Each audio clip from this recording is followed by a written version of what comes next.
Vale, pues vamos a entrar en materia y también otro tema muy importante. Voy a empezar haciendo una mención muy rápida. Bueno, saludo a don José Seco, amigo, muy buenos días. Hola, buenos días. ¿Cómo estamos? Pues muy bien, ya esperando a los alumnos en los centros educativos. Ya estamos, todo a punto, ¿eh? Oficialmente, ¿cuándo arrancamos? El 11 de septiembre. El próximo lunes, ¿eh? Muy bien. Vaya veranito, que hemos tenido, ¿eh? Bueno, ha sido un periodo... ¿Te habrás aburrido en agosto? Sí, hemos tenido un periodo veraniego, pero no de vacaciones, o sea que... Pero bueno, yo creo que todo sea por la educación pública valenciana y en ese sentido creo que los padres agradecerán que hayamos estado los sindicatos y especialmente CESIF ahí pendientes para que todos los cursos arranquen con sus docentes. Bueno, Carlos, en primer lugar, buenos días, amigo. Buenos días. Gracias por estar con nosotros Gracias en esta... a vosotros por invitarme. En esta semana inaugural de temporada. Este curso nuevo judicial, político, social, económico, y que bueno, viene con esto de los cambios de gobierno, preferentemente aquí en lo que es el gobierno de la Generalitat, pues bien animado, y en este caso en una vertiente como es la educación, pues que nunca deja indiferente a nadie. Tú que eres padre, ¿te aclaras con tanto cambio para arriba y para abajo? ¿Cómo lo ves? Bueno, yo la verdad que con respecto a lo que es mi hijo, que tiene 14 años ya, y por cierto está en una edad muy complicada, una edad muy complicada. A todos los padres de aquí que tengan chicos o chicas, ¿no?, de estas edades, pues la verdad que mucha paciencia nos hace tener, ¿no? Nunca ha sido un atributo y una virtud de la cual he podido yo presumir, de la paciencia. Se me han gustado las cosas bastante rápidas, pero yo creo que me estoy armando, ¿no?, con mi hijo, siempre se lo digo, porque la verdad que está siendo azaroso, difícil, durito, Bueno, complicado. Pero bueno, la verdad que en relación con el tema de la educación, pues bueno, yo y mi hijo sí que tiene el sistema británico, que ya sabéis que hay mucho colegio de esto privado, pues que bueno, nosotros optamos un poco porque reforzase el inglés, porque tuviese en este caso un poco miras a futuro y la posibilidad de inveterar en este caso lo que es la lengua preferentemente inglesa, aunque de alguna forma pues también lo que es el francés y el alemán pues algo tocan. Y bueno, yo creo que un poco polarizando ya en lo que es la educación pública, porque al final, pues bueno, una vez tienen 14 años ya inveteran lo que es el tema del inglés y de alguna forma pues ya esto de los sistemas privados o públicos y tal, que de alguna forma cuando eres más joven pues puedes entender que, oye, pues mira, pues un refuerzo más en inglés, o que estén hasta los 10 años hablando en inglés, yo creo que le puede servir. Yo creo que ahora ya lo tienen inveterado, como tengo yo por ejemplo el valenciano, que lo puedes hablar en cualquier momento, y bueno, yo creo que hay que abogar, ¿no?, por esa educación pública de calidad y que tanto dinero nos cuesta y que tanta vicisitud nos genera año detrás de año. Desde luego. Bueno, vamos, si te parece bien, José, yo creo que para todos nuestros oyentes y telespectadores que nos pueden seguir a través de las distintas redes sociales, lo recuerdo un día más, Facebook Live, YouTube, Twitch, luego pues tenemos vídeos, tenemos audios, en fin, nos siguen a través de FM, próximamente también a través de TDT, que esto es un no parar. Si te parece bien, vamos a hacer una cronología de la situación, porque repito, desde todo el mes de agosto ha sido calentito con el tema de la adjudicación de las plazas de los profesores. Mencionaba antes que hace un par de días teníamos la oportunidad de conocer impresiones del consejero de Educación, de José Antonio Rovira. Mañana, si no me equivoco, va a convocar una rueda de prensa y vamos a ver si esclarecemos algún detalle más, aunque bueno, dejó claro a los compañeros de Valencia Plaza un poco las líneas de por dónde van las directrices. Nosotros estamos a la espera de poder ir entrevistando también a los distintos consellers. El próximo viernes tendremos vía telefónica a la nueva consellera de Turismo, Industria, Innovación y Comercio, que es Nuria Montes, y espero también poder hacerlo con José Antonio Rovira cuando le dé un respiro la actividad frenética. En fin, como digo, adjudicación de plazas. Rovira dice que es un problema heredado del Botánico. Vamos a empezar por ahí. Venga, a ver, cuéntanos. Bueno, en primer lugar, decir que las adjudicaciones de plazas para el Sistema Público Valenciano de Educación consiste esencialmente en que la Administración, como Consellería de Educación, asigne a todos los docentes, sean funcionarios de carrera, en prácticas o interinos, que no tienen la plaza, pues automáticamente su destino para trabajar durante lo que es el curso escolar, en este caso 23-24. Eso, históricamente, ¿qué había pasado? Bueno, se había adjudicado como muy tarde la primera semana de agosto. En esta ocasión coincidió con el cambio de gobierno, con los ceses de unos cargos y la toma de posesión de otros cargos, y evidentemente pues el no dejarlo terminado por los anteriores y la llegada de los nuevos, que evidentemente pues acaban de llegar y no conocían el sistema, y además el sistema es un sistema informático que, funcionando bien, pues cuando se le meten muchas variables nuevas, como ha sido el caso de los docentes de estabilización, que ha habido ese proceso de estabilización para funcionarios interinos, de tal forma que bajáramos, según sentencia europea, al 8% de esa interinidad, pues automáticamente ha sido la tormenta perfecta para tener problemas. Al final, en definitiva, bueno, los docentes hemos conocido cuál ha sido finalmente nuestro destino para trabajar en este curso, pues pasado ya el 20 de agosto, y evidentemente hemos tenido y tenemos poco tiempo para preparar lo que es el curso escolar, y yo lo que siempre traslado, sobre todo a los padres y a las madres, es el hecho de que la profesionalidad de todos los docentes de la Comunidad Valenciana, aun a pesar de esta situación que esperemos que no se repita en sucesivos cursos escolares, pues está por encima de estas circunstancias, y entonces vamos a arrancar el día 11 de septiembre, que comienza el curso escolar y ya se incorporan los alumnos y las alumnas a los centros. Pues evidentemente arrancaremos con esa normalidad y esa profesionalidad que el conjunto de docentes va a imprimir. A ver, yo tengo dudas en dos cuestiones. Por una parte, el consejero Rovira mencionaba que ha tenido problemas, por ejemplo, con el sistema informático, que ha tenido que hacer ahí unos cambios. Insisto también en que él considera que en este reparto, en estas adjudicaciones, viene con un problema heredado. Ayer, pegando un vistazo respecto a esta entrevista, digo esta entrevista porque es que no ha concedido muchas Rovira a medios, no porque no quiera, sino porque yo también entiendo que también va como va, ¿no? Repito, mañana supongo que dará más explicaciones a este respecto. Pero él también hacía mención en el tema de el reparto de materias interdisciplinares, si no me equivoco, que fue una especie, como yo lo interpreté, de, digámoslo así, de invento del que fue secretario autonómico de Educación, de Miguel Soler, y que este modelo interdisciplinar era ahí 2 horas que quedaban un poco confusas, y que Rovira ha tratado, digamos, como de reajustar con distintas materias, entre ellas, por ejemplo, matemáticas. Lo digo porque el tema informático y este asunto han estado un poco ahí, y él dice que el nuevo consejero de Educación son 2 de las causas que ahora mismo le ha generado, en este caso, pues ese tipo de desequilibrio, ¿no?, en esa adjudicación. ¿Es así? ¿Cómo lo veis vosotros desde CSIC? Sí, bueno, por un lado, como tú bien dices, está el tema de las adjudicaciones, que es donde van a trabajar los docentes, que estábamos comentando hace un momento. Otro tema muy importante es el que tú resaltas, que es el hecho de esas 2 horas que la actual Consellería de Educación y su titular, el consejero Rovira, pues evidentemente lo que tiene que hacer y ha hecho ha sido cumplir una sentencia.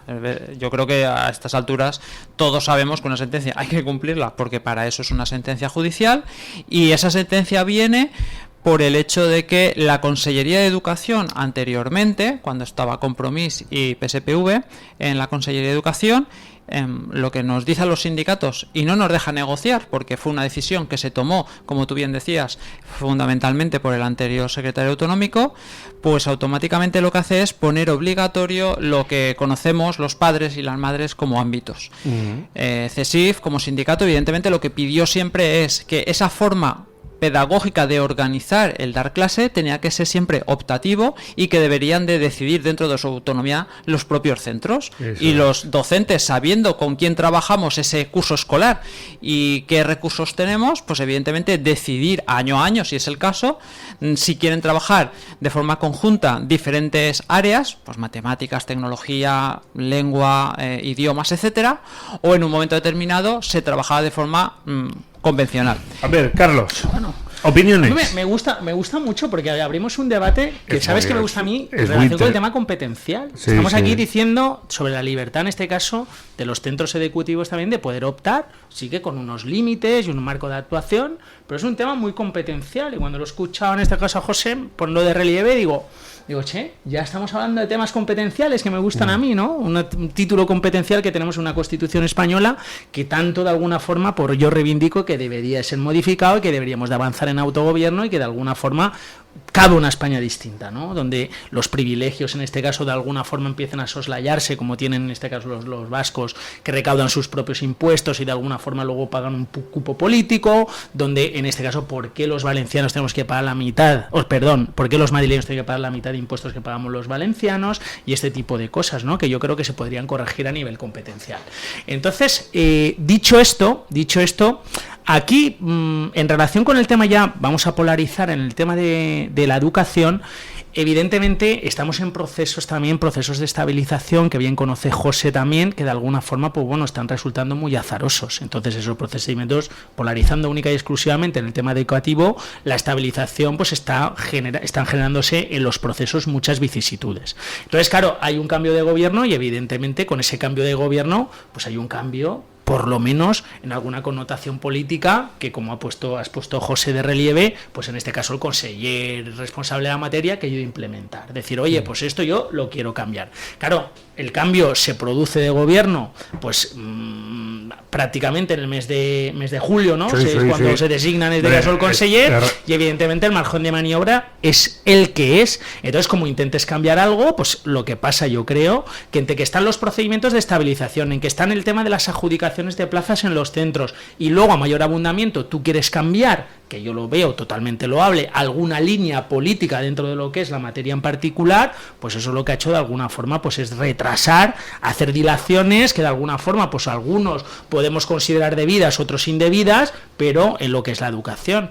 Yo de todos modos sí que había una cosa, José, que un poco más como especialista te quería comentar. Por ejemplo, en institutos y todo esto, lo sé porque en Domina tenemos una técnico que también es profesora, aquí a Mar le mando un saludo muy fuerte, pero yo creo que hay gente todavía que no tiene la plaza adjudicada de este año. A ver. Bueno, realmente... Y luego, perdona, a esto añado, insisto, el tema también del sistema informático, sobre lo que decía también Carlos, ¿no? Estos cambios y estos ajustes. Sí, bueno, volviendo al tema de antes para dejarlo más o menos cerrado, el hecho de que se tenga que cumplir la sentencia, nosotros como sindicato, CESIF lo que le pidió a la Consellería de Educación, y evidentemente al conseller en primera instancia, ha sido que ese aumento de esas 2 horas que por sentencia se tienen que añadir al horario que inicialmente se habían eliminado por esa obligación que había impuesto la anterior consellería o responsables de la misma, automáticamente no supusieran una carga o una sobrecarga, mejor dicho, a los horarios de las plantillas. Y por tanto, lo primero que tenemos que hacer y lo que hemos pedido desde el sindicato CESIF ha sido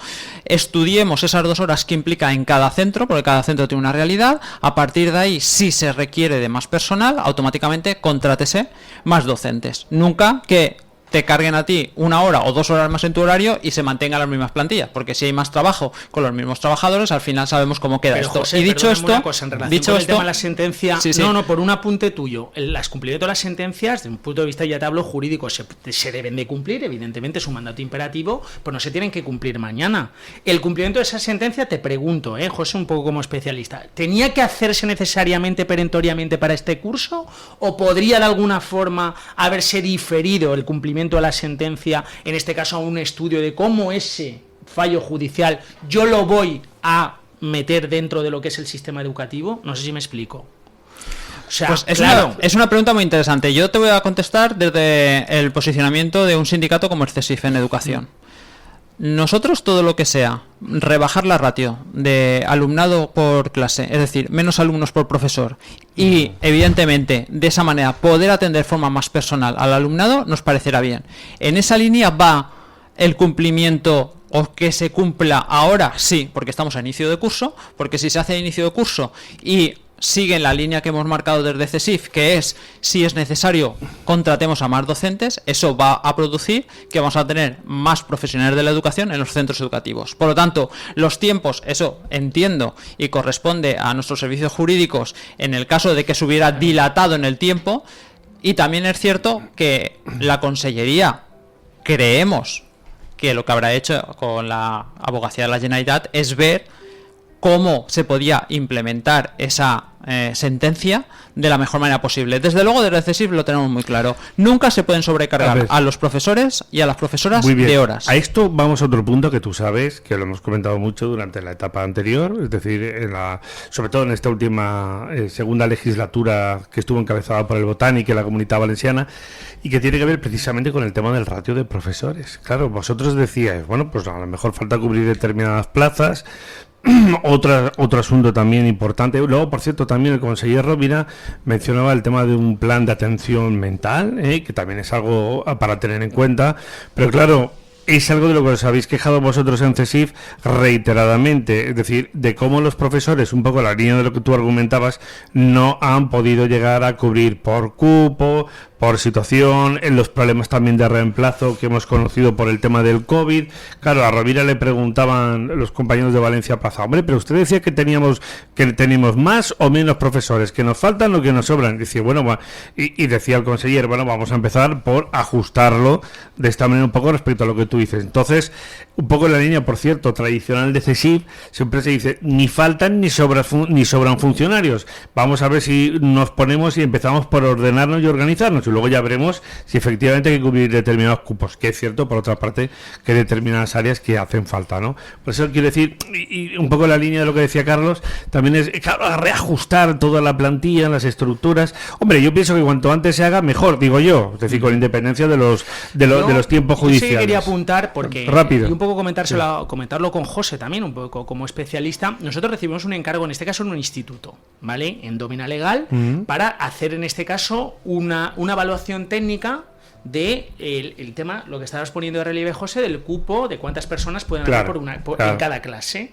Claro, porque esto era un incumplimiento sistemático, y me imagino, por eso te comentaba José, que será un incumplimiento que será extrapolable a un montón de centros educativos que hay en el ámbito territorial. Vamos a poner el nuestro, polarizamos en el ámbito territorial de la Comunidad Valenciana o incluso la provincia de Valencia, ¿vale? Entonces, le sirvió de base al instituto, porque claro, por una cuestión de responsabilidad, decir, oiga, es que yo en este aula debería de tener 20 personas, y es que sistemáticamente vengo teniendo 50.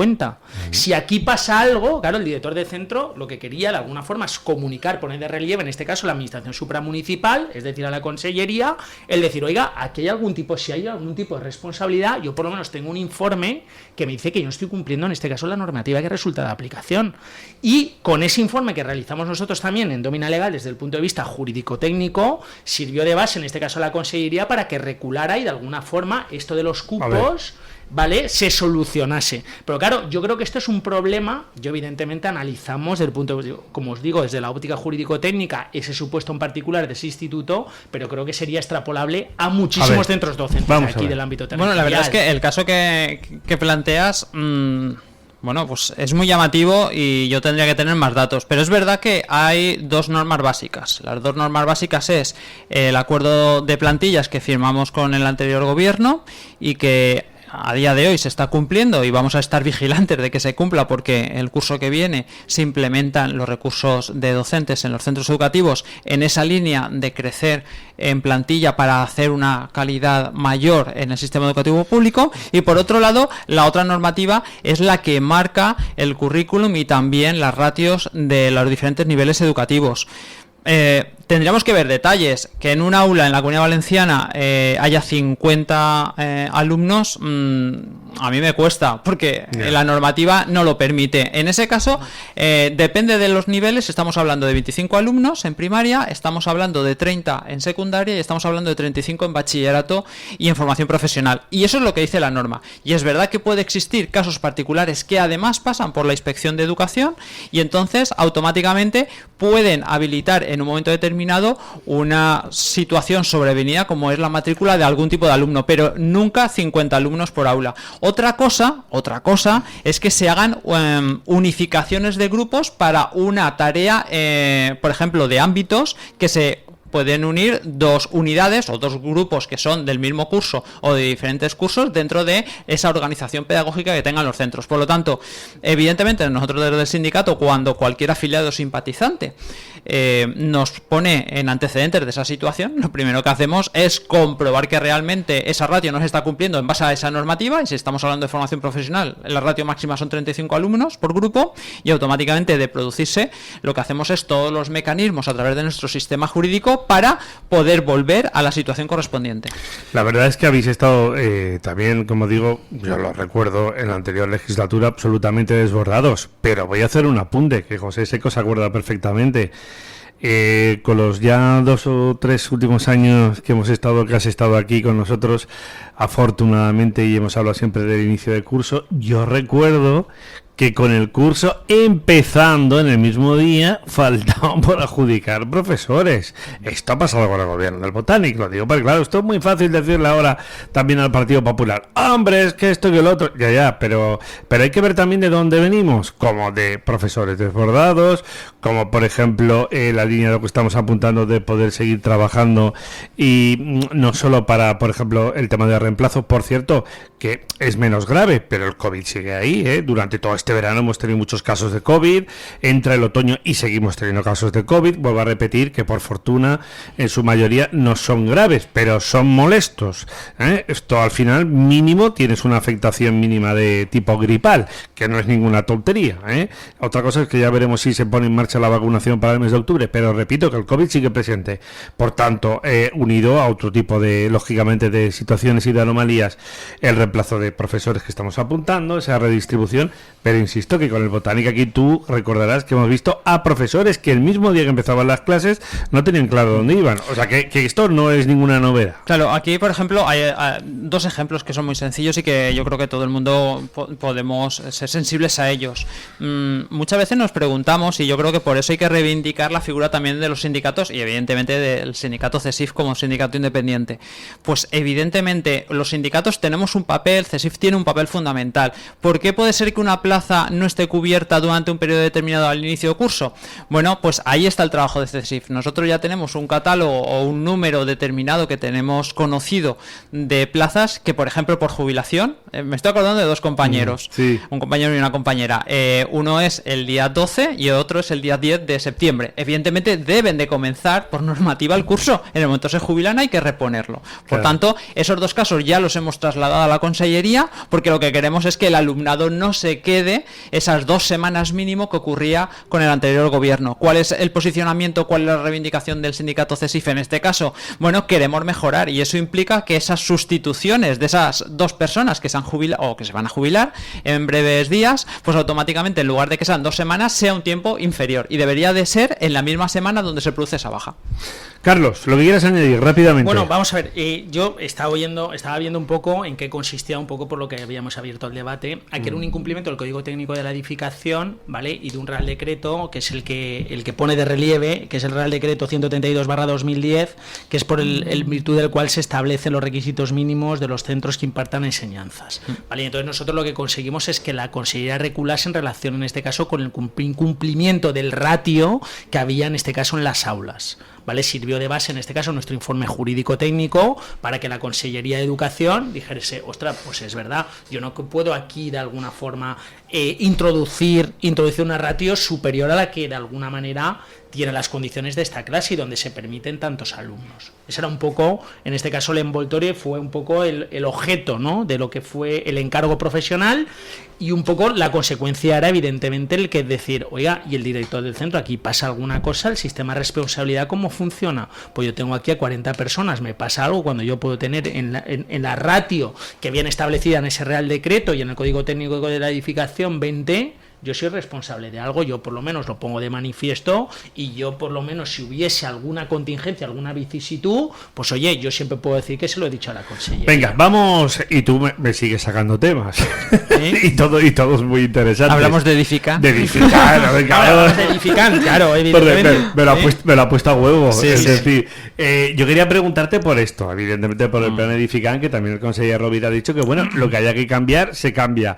Lo que no, pues oye, se puede seguir trabajando en ello. Lo que pasa es que yo, corregidme si me equivoco, en los últimos años he visto muy poco desarrollo del plan edificante. Vamos, en definitiva son también las infraestructuras en materia educativa o la construcción de colegios, porque sigue habiendo alumnos en barracones. Esto yo no sé si algún día lo conseguiremos erradicar en la Comunidad Valenciana, por lo menos. Bueno, una buena iniciativa, José, y en el resto de España, pero hombre, es que seguimos viendo los dichosos barracones, que por fortuna van siendo menos, pero ahí están. Cuidado, pero por una cuestión administrativa también. Ya. De contratación tenemos una normativa, en este caso en materia de contratación pública, a la cual ya sabes que nosotros pues particularmente nos gusta mucho y nos dedicamos desde hace muchísimos años, y tenemos muchas vicisitudes, muchos problemas, en este caso en relación con obras precisamente del plan edificante, por esto del incremento de los materiales, por todo, ¿no? Por todo lo que está habiendo, por el tema de la inflación, porque al final pues los contratistas pues hacen una oferta para ser adjudicatarios y luego no cumplen, quieren parar las obras, pues bueno, un poco el pan nuestro de cada día ya polarizado en lo que son la ejecución de centros educativos.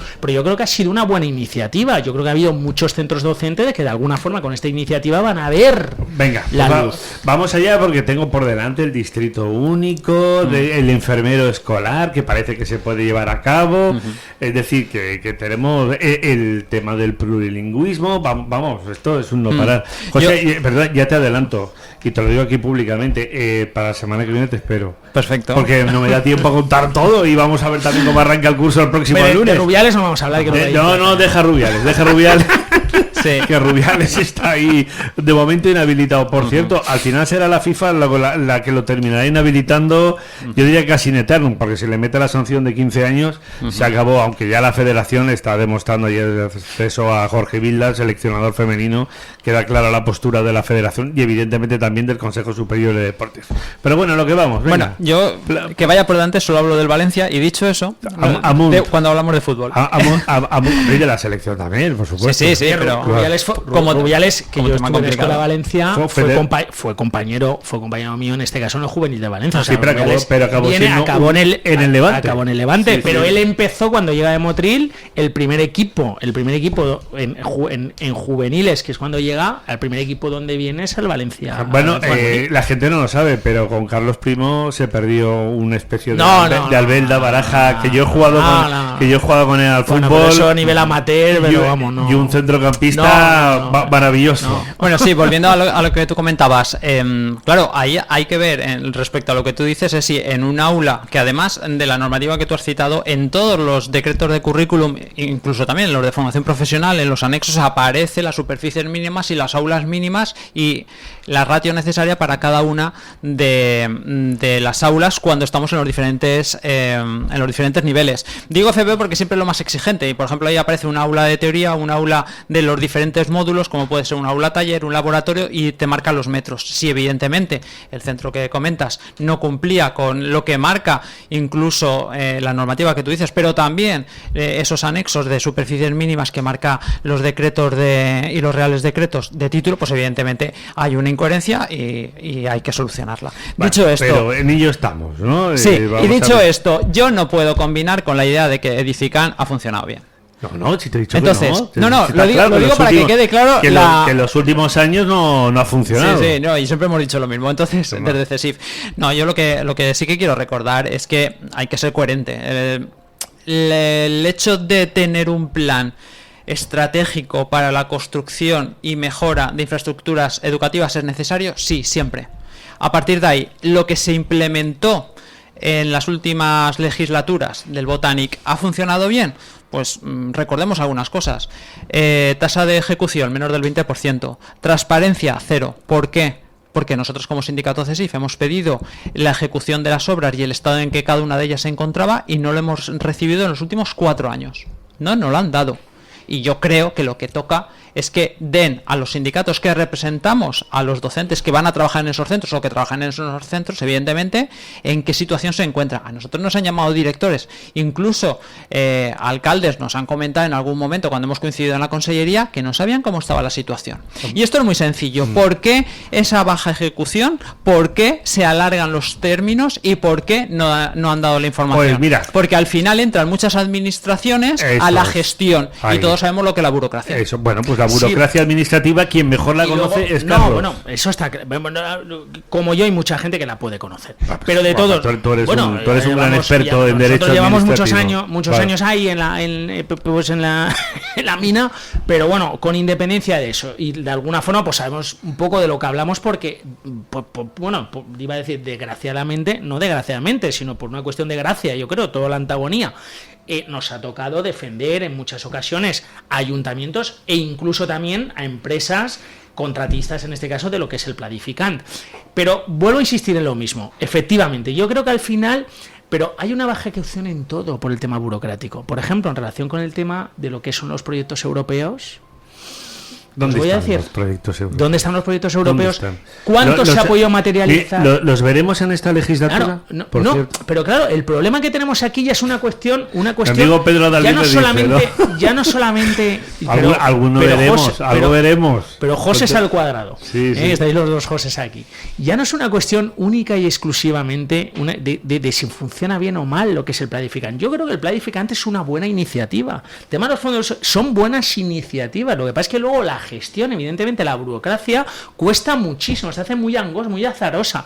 ¿Por qué? Porque, por ejemplo, tenemos una normativa de contratación pública que ya de alguna forma no hace nada livianos lo que son los procedimientos. Entonces tenemos, en este caso, la posibilidad, los operadores, en este caso que nos dedicamos a esto, a poder impugnar un pliego, a poder impugnar una adjudicación, con la suspensión. Y a partir de ahí es donde todo... Entonces te puedes tirar, si coges con una empresa que lleva un despacho especializado detrás, te puedes tirar 2 o 3 años para licitar una obra. A mayor abundamiento, y esto no hay que olvidarlo, porque esto es una realidad, y principalmente donde se centran las contingencias ya en lo que son adjudicatarios del contrato, vienen de aquí, José. Es en relación, en este caso, a que hemos vivido una época con una inflación terrible. Entonces, los justos, los contratistas, los precios en este caso para ser adjudicatarios de un contrato son muy justos. Si tú a esos precios justos encima le añades una inflación como la que estamos viviendo, evidentemente pierden por todas las partes. Sí, los contratistas, que es lo que está pasando, ya habéis visto iniciativas diariamente en los medios de comunicación, decir, oye, yo me voy de la obra, yo me voy, porque prefiero perder que más perder. Efectivamente. Pues eso, de alguna forma también tiene su reflejo en el Planificant. Es un tema, por cierto, importantísimo. Porque yo, por ejemplo, me he encontrado en un ayuntamiento donde estoy asesorando, en este caso al ayuntamiento, en relación con el tema del Planificant, con una obra parada 1 año y medio. Sí, y que además las adjudicatarias de obra han cogido y han dicho, yo me voy, por lo que estaba diciendo Carlos. A ver, rápidamente, el tema del... Es que claro, cada no tema... Es fácil, no es fácil. Cada no tema es fácil. da para un libro, da para escribir un libro. Bueno, nosotros...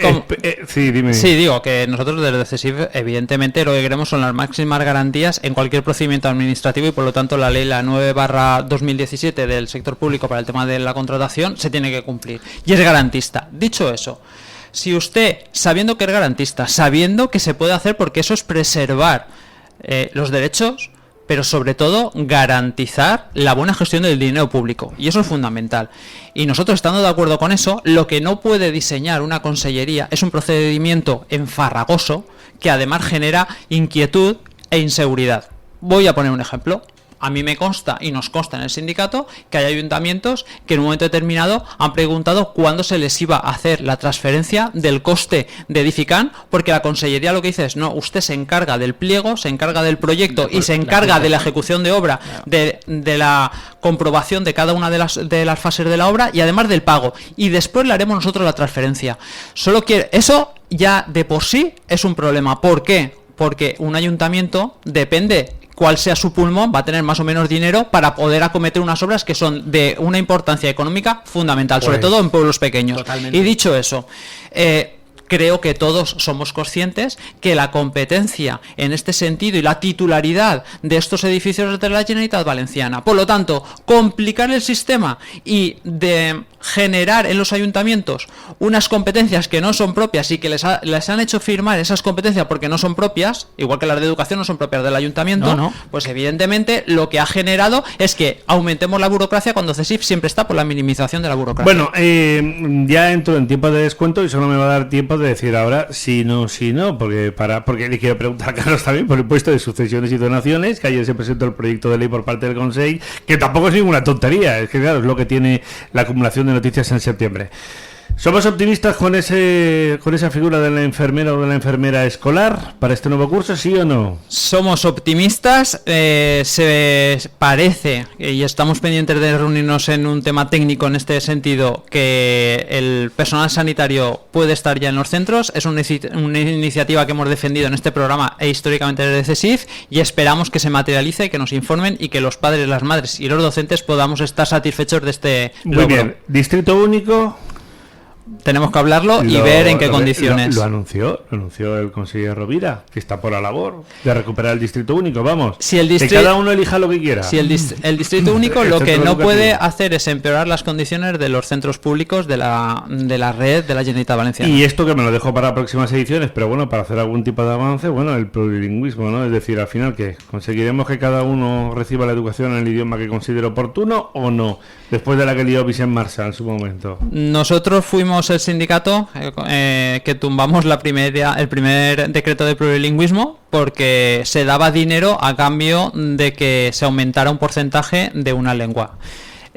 Somos defensores de que no se deben minorizar ninguna de las lenguas cooficiales, en este caso castellano y valenciano, y creo que el enfoque, y el compañero lo estaba diciendo muy bien, debe de ser mucho más amplio. Tenemos que tener esa capacidad de conocer los dos idiomas y defendernos, por entendernos así, en cualquiera de los dos idiomas propios que tenemos, que es el castellano y el valenciano, y además ese plan de plurilingüismo debe de tener muy en cuenta el inglés, igual que otras lenguas, porque es el futuro de nuestros jóvenes. Muy bien, hoy lo van a tener difícil nuestros redactores para sacaros titulares, que habéis comentado un montón de temas. Carlos, para cerrar rápidamente, proyecto de ley de impuesto de sucesiones y donaciones. Bueno, pues una iniciativa súper positiva, súper necesaria y súper esperada. Para eliminarlo, bonificarlo al 99%, no, llamémosle como queramos. Pues yo creo que de alguna forma, para mí es un tributo injusto, preferentemente lo que son las sucesiones, y de alguna manera, pues bueno, estaba haciendo, que es muy triste, el que gente que había perdido a seres queridos no pudiera aceptar en este caso la herencia por el pago que tenía. El impuesto de la muerte. Evidentemente, o a la muerte, como lo llama Carlos Mazón. Este impuesto de la muerte, que así lo llama el presidente de la Generalitat, yo creo que es tremendamente injusto. Yo creo que era fácilmente acordar su supresión, porque tampoco representaba para las arcas públicas un porcentaje en este caso en relación con los ingresos muy sustancial. Ahora bien, yo creo que también la gente, no tiene que olvidar que la ganancia patrimonial, y en este caso la plusvalía, la vamos a tener que solo pagar, me da tiempo a decir, solo me da tiempo a decir, cree que esto es, claro, solo me da tiempo a decir sí o no. Por plazos por plazos reglamentarios, burocracia, etcétera, podremos ver erradicado ese impuesto de sucesiones y donaciones en esta legislatura. Por los plazos, sí, seguro. Sí, vale, muy bien. Seguro. Qué bárbaro, con qué ganas habéis venido. Me he dejado aquí un montón de cosas. Apunte usted una agenda. Es el inicio de curso. Para la semana que viene. Y además súper interesante. Y tanto. Todo eso. Vas a aprender ahí de José, sobre todo. José, yo llevo ya como tú aprendiendo de ti también. Llevo ya años. Bueno. Gracias, José Seco. Gracias, Carlos Primo, amigo mío.